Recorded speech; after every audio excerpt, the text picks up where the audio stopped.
రేణుకావతారం. ఇది చాలా భయంకరమైనది. ఈ ప్రక్రియను చేయాలంటే ఆరితేరిన మంత్రగాళ్ళకే సాధ్యమవుతుంది. ఇది ఎట్లా చేస్తారు స్వామి? ఇది చేతబడులన్నిట్లోనూ చాలా ప్రమాదకరమైంది. ఎవరి మీదైతే ప్రయోగించాలనుకుంటారో వాళ్ల తల వెంట్రుకలు, కట్టిన బట్ట, కాళ్ల కింద మట్టి, వీటన్నిటినీ ఒక పిండి బొమ్మకు అలంకరించి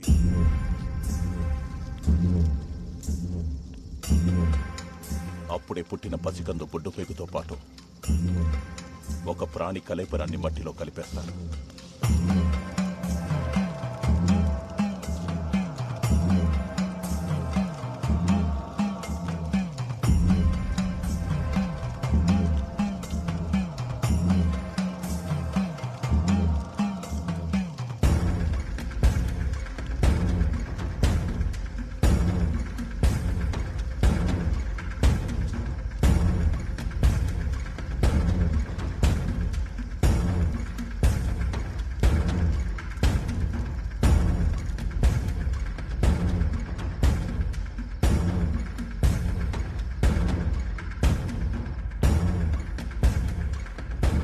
తను అనుకున్నది పూర్తయ్యాక ఒక లేగదూడని బలివ్వడంతో మొదటి దశ పూర్తవుతుంది. తర్వాతి దశ ప్రయోగించిన వాడి ప్రాణాలు కాపాడుకోవడానికి చేసే ప్రక్రియ. రేణుకావతారం చాలా ప్రమాదకరమైంది కాబట్టి తిప్పికొట్టే అవకాశాలే ఎక్కువ. ఇది ఎవరి మీదైతే ప్రయోగించబడుతుందో వారి చేతి దగ్గరే చేయాలి. తనవి కాని పాదరక్షలు మాత్రమే ధరించి దిగంబరుడిగా ఉండి నియమాలు ఆచరిస్తూ పూజను పూర్తి చేయాలి. అప్పుడు గాని ఆ రేణుకా శాంతించదు. అసలు ఇట్లా చేతబడి చేసే వాళ్ళకి నియమాలుంటాయా? చాలా నియమాలున్నాయి. ప్రతి గురువారం 108 బిందెలతో తలస్నానం చేయాలి. ఇంటి గుమ్మానికి ఎప్పుడూ నిమ్మకాయలుండాలి. రంగుమారిన నిమ్మకాయలు అనర్థానికి సంకేతం. మంచానికి అడ్డంగా పడుకోకూడదు. చేతబడి సమయంలో పూజ పూర్తయ్యే వరకు సంభోగించకూడదు. ఈ అల్పానం చూస్తుండే నేను పండుకుంటాను.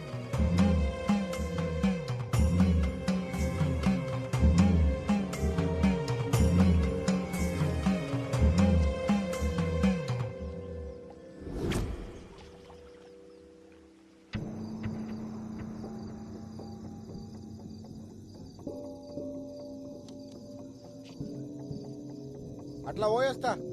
గట్లనే బావా.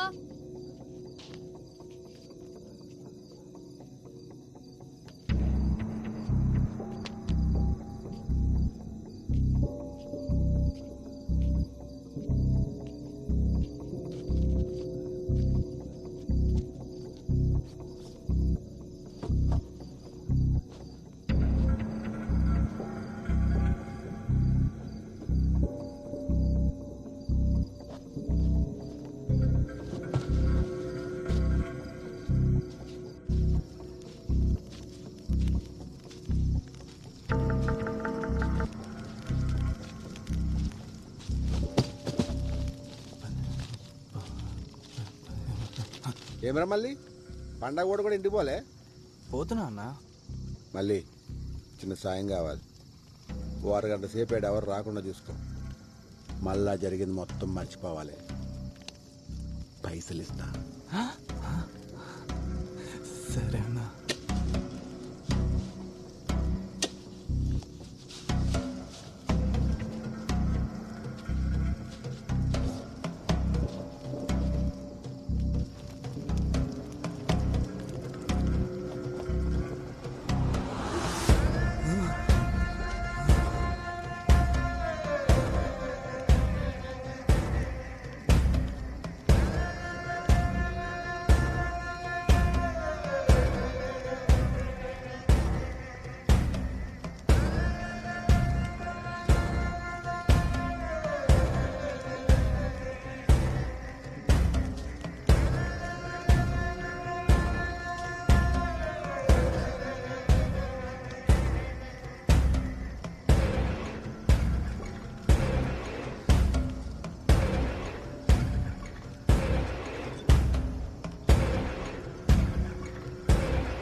అరే టైపింగ్ టైపింగ్ అని వస్తున్నాడు అంజోడు మెసేజ్ చేస్తలేడు కావాల్సింది దీనికి.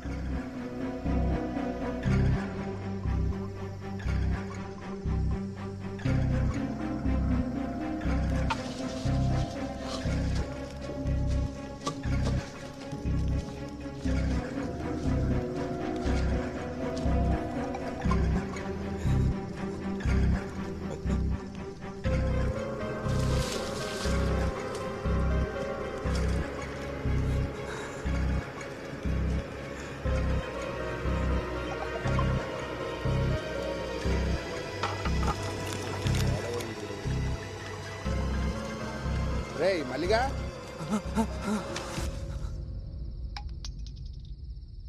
నువ్వేం బాధపడకు బా ఆడెట్లా నీ వాళ్ళు దొరుకుతాడు నువ్వు తాగు.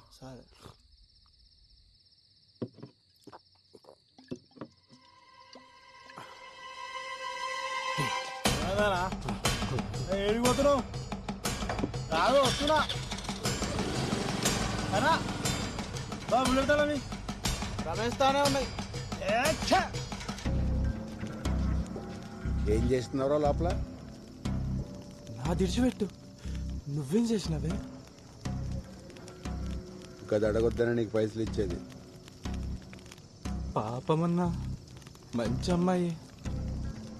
దేవుడు అంతేరా, అప్పుడప్పుడు మంచి మంచి వాళ్ళనే అగ్గుబడిరా. మల్లిగా పట్టుకోవాలి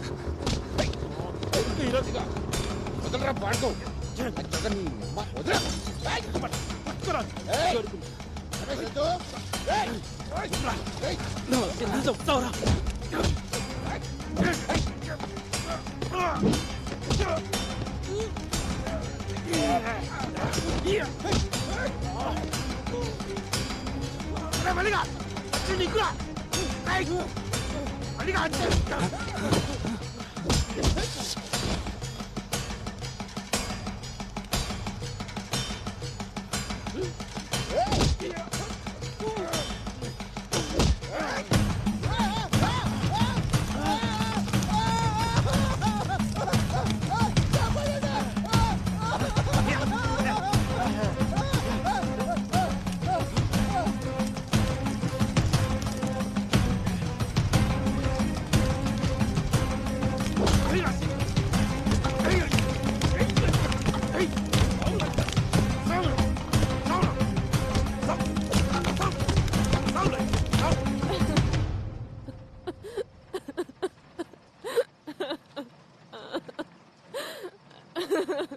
నువ్వు ఒక చెల్లమ్మ కొమరైకి ఇదంతా చేసిందని ఈడంటుండు వాళ్ళంటుర్రు. రేయ్ నువ్వేం చూసి నమ్మినావు, ఎవరు చెప్తే నమ్మినావు నాకు తెలియదు. నేను నమ్మా కానీ నేలు సంది చూస్తున్నా. ఆడెంత మంచోడో నాకు తెలుసు. మీకు తెలిసిన కొమరై గురించి మీరు మాట్లాడిర్రు. మీకు తెలియని కొమరై గురించి నేను చెప్తా. ఆ రోజు అన్న చనిపోయిందన్న బాధ కన్నా అన్న సావుని ఎవరు పట్టించుకోలేదే అని నాకెక్కువ బాధేసింది. అసలు అన్న ఎట్లా చనిపోయిందన్న ప్రశ్న నన్ను సానా వెంటాడింది. ఆధారాల కోసం ఆ శ్మశానం చుట్టూ ఎతికిన మల్లన్న గాని పాకల ఒక ఫోన్ దొరికింది. అది ఆన్ కాకపోతే రిపేర్కి ఇచ్చిన. కోర్టులో రెండోసారి హియరింగ్ అవుతున్నప్పుడు గా రిపేర్ షాప్కి వెళ్ళి కాల్ వచ్చింది. ఆ ఫోన్ బాగైంది.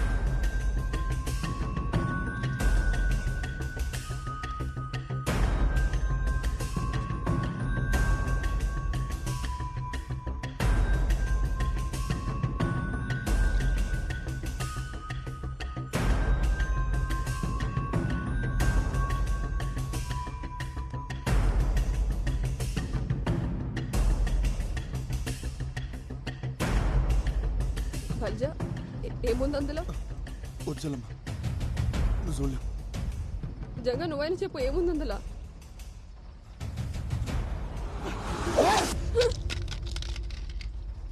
పిచ్చి తగ్గింది లంచోడికి. ఏం నచ్చింది ఇవన్నీ? అసలు ఆనికి ఈ పిల్లకి సంబంధం ఏందిరా ఆ? చిన్నప్పుడు అన్న మాతో లేడు, మా పెద్దనాన్న పెరిగిండు. 15 ఏళ్ల క్రితం ఒక అర్ధరాత్రి లోపలికి పో లోపలికి పో ఎంకకి పో ఎంకకి పో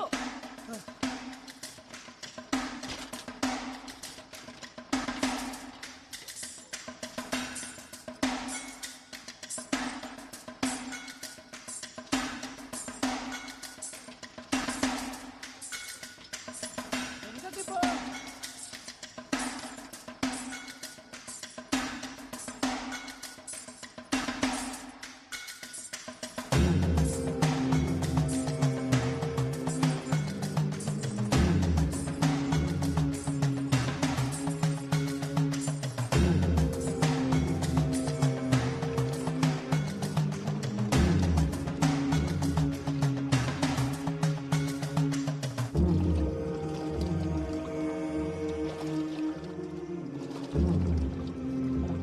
దూరం దూరం అది ఇంక నీ తెరువు రాదు. 21 శనివారాలు అమ్మాయిని అంజన్న గుడి చుట్టూ తిప్పు.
ఏంది రమ్మన్నావు? నేను జల్దీ పోవాలి, నాకు వేరే పనుంది. ఓకే నేను చూద్దామని చెప్పి రమ్మన్నా. రోజు చూస్తావుగా స్కూల్లో, ఇంకేంది? నీకు చూపెట్టాలనా?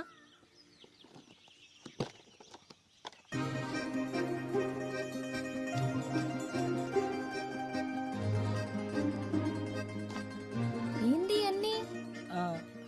ఇవన్నీ నావే కదా, గిసొంటివి కూడా దాచిపెట్టుకుంటారా పిచ్చోడా.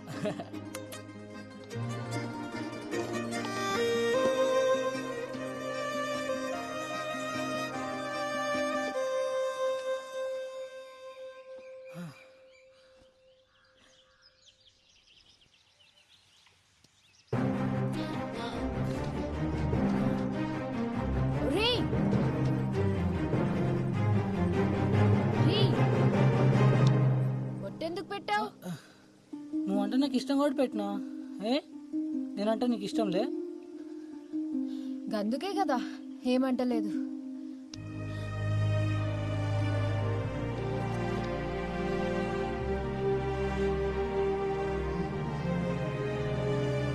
కవిత,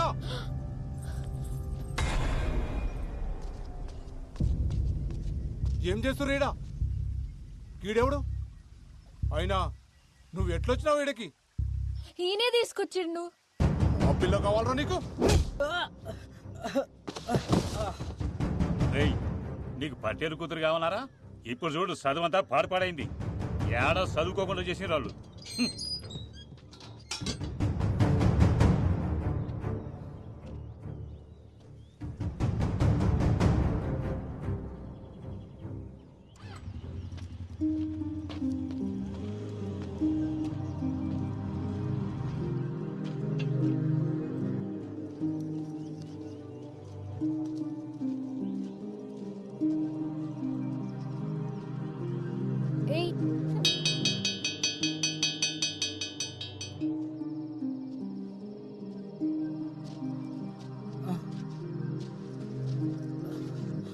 పెద్దనాన్న గది నువ్వేం చెప్పద్దు, నాకు మొత్తం తెలుసు. బతకనీకి చదువు ఒక మార్గమేరా. అదే బతుకు కాదు. నీ బతుకు తెరువు నేను నేర్పిస్తా. దా. నువ్వు ఏం నేర్పిస్తా నేర్చుకుంటా, కానీ నా కష్టం మీద నేను బతుకుతా. అట్లనే గాని గట్లా అన్న బడి మానేసిండు. చేత